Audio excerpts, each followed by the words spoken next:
In the Mavericks, who won for the 9th time in 10 games last night at Sacramento, as the Kings are now shockingly 8-8 in their last 16 home games. What? Mavs won the second half of this game 74-43, and Luka scored only 2 points in that second half. That moved Dallas a game ahead of the Kings into the 6th in the West, meaning out of the play-in. Now the Kings and Suns are tied for 7th, only two games ahead of the Lakers in 9th. So, Paul, what did this game last night at Sacramento tell you? It told me if Sacramento can play defense, they got a shot. You got two unstoppable forces that you can't stop off the dribble in Kyrie and Luka Doncic. Oh, you're talking about Dallas. Dallas, that's what. Oh, okay, yeah. Yeah, that's what they told me. They can play. If you hold Sacramento Kings to 96 points, what does Sacramento average a game? Sacramento is scoring 116 points a game. So you held them to 20 under their average. Dallas was a team earlier in the year before the trade that you can just lay down the lane and just score on them. Now, since the trade, they play some defense. They're the hottest team in the league. And you have Luka Doncic playing at an MVP level. Skip, this is about as wide open of a conference I've ever seen the West. I agree. You know, outside the Nuggets, who I believe are head and shoulders in the 7-game series, are better, but they're an ankle sprain away from it being completely open. Yep. Dallas can beat Thunder in a 7-game series. I mean, it's no gimme. They can beat the Timberwolves, Clippers versus Dallas, New Orleans, Sacramento, Phoenix, Lakers, Golden State. Dallas can match up with all of them. So I think it's all going to be about who they match up with. If they can, like, everybody has to avoid Denver. Whoever avoids Denver, everybody, you know, and maybe get lucky in the conference finals, then you got a shot. But if they defend at this level with Luka and Kyrie, finally showing me they got some chemistry. They do. Like last year, I didn't really see the chemistry between them two. Now they figured it out, and they have a shot as long as they can continue to play some defense. And I mean, 96 points is like, I mean, that's like giving up in our era 70. Like, it seems if you don't get 100 today, then that's a bad offensive night. Yeah, I'm not going to go crazy over the Mavs in this situation. They played the Kings at home, number one. But 9 out of 10 is 9 out of 10. 9 out of 10 is 9 out of 10. But you just played the Kings. We're having this conversation based on last night, okay? Based on what the 96 points that they surrendered to the Kings, this is why we're having the conversation. So I'm not going to get like, they can do this and they can do that. Well, they certainly have been playing well. There's no question about it. Kyrie and Luka together. Kyrie went crazy in the second half, in particular in the fourth quarter. When I looked up and saw him still in the game and they up by 20, I was like, come on, man. What are you doing, J-Kid? But in the end, it's going to come down to the matchups and defensively. And when you look at the teams that they got to face, that they potentially could face, offensively, can they slow down the Clippers? Can they slow down the Clippers' offense if they get cooking with those three dudes? Probably not. No, the Clippers don't got no chemistry right now. I'm saying if they get to cooking, you don't think they can slow them down. Then when I look at the Suns, if Bradley Beal, along with KD and Book, those three offensive guys that will try to play some defense, if they get the cooking, can you slow them down? But they lined up with the Wolves right now. They lined up with the Timberwolves. I understand. They started today. What you think?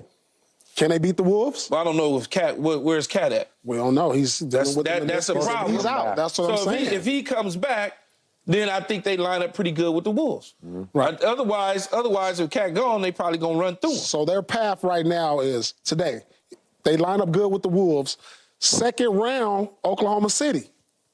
If Oklahoma City get out of the first round. But you know, if Oklahoma City say matches up with Phoenix or Sacramento, there's a path for them to get to the conference finals.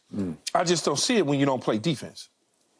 They're playing defense. Look at this. Over their last 8 games, they've given up the 4th fewest points.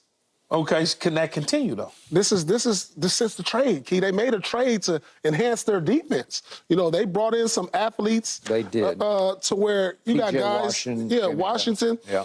And it's added to their defense. This is a different team. Yeah, I know we like Luka and all that. We like Kyrie, but I'm not buying into them meeting with the Nuggets in the Western Conference Final. I'm just not buying into it.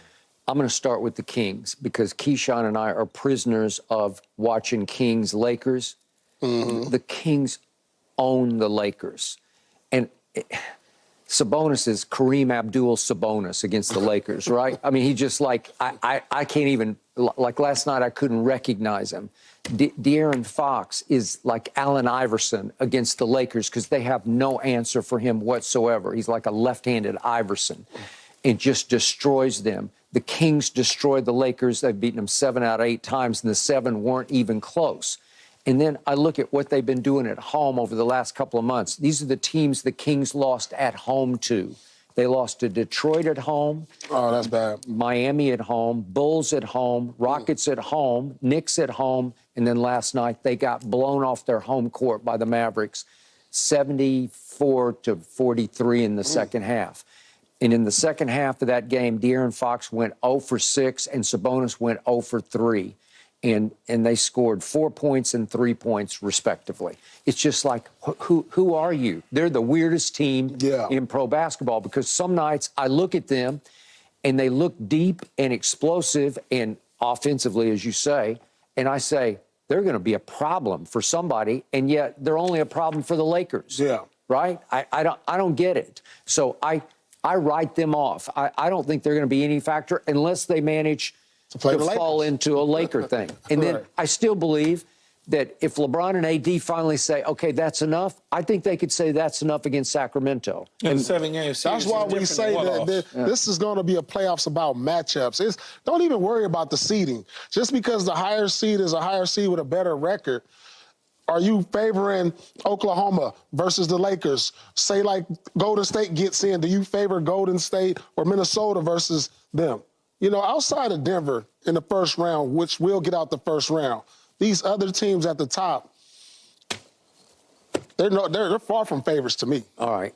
Now back to the Mavericks. And you say you're not buying. But listen, to Paul's point, Luka and Kyrie have made peace with each other. And it was rocky last year because Luka would pout in the fourth quarters, but he would pout like, oh, you want him to be the closer? Let him shoot the ball in the fourth quarter. Now they're 50-50 in fourth quarters, and you want to talk about cooking? No backcourt can cook like they can cook. When they both get going, there's nothing like them because they are truly two unstoppable offensive talents. And they are, to Paul's point, playing some defense, and P.J. Washington has helped them. And last night he was pretty good because he had 13 rebounds. So he's given them some toughness, some physicality, as the kid Lively is, that they didn't have before.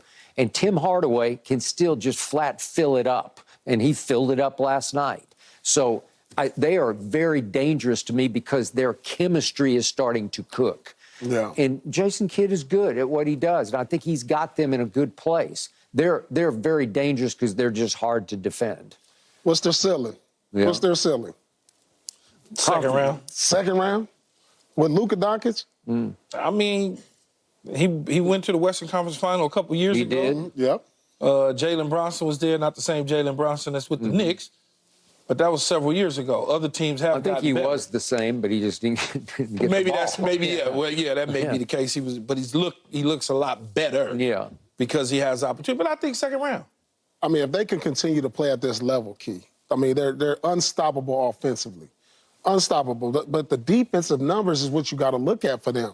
This is shocking me because I told you, this was a team earlier in the year. You could just go lay the ball up whenever you wanted to, go dunk the ball. And now I'm seeing that they're defending the three. They're holding opponents to the second lowest field goal percentage over this stretch. So if they can play at this level and they're peaking at the right time, I always talk about this.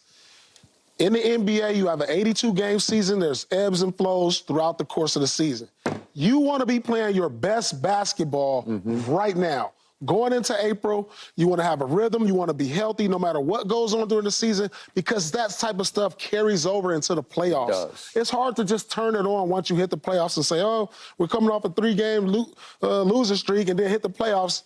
Where's your confidence? It doesn't carry over. So you want to be playing well going into the playoffs, and Dallas is going to be a scary team once the playoffs start if they can continue with this defensive intensity they're playing at, and we already know what they can do offensively with Kyrie and Luka. Since the All-Star break, Luka is top 5 in deflections. And I know he can't on-ball defend, like feet on the floor, get in your face defend. But he's long. And he's savvy. He's going back to the great Larry Bird. Larry Bird couldn't really defend anybody, but could he get his hands in the passing lane and deflect balls? IQ. Yeah. IQ. Yeah. He understands timing and hand-eye. He got a good high IQ players. Yeah. So they are a factor. That will be a factor. You got about 7 teams.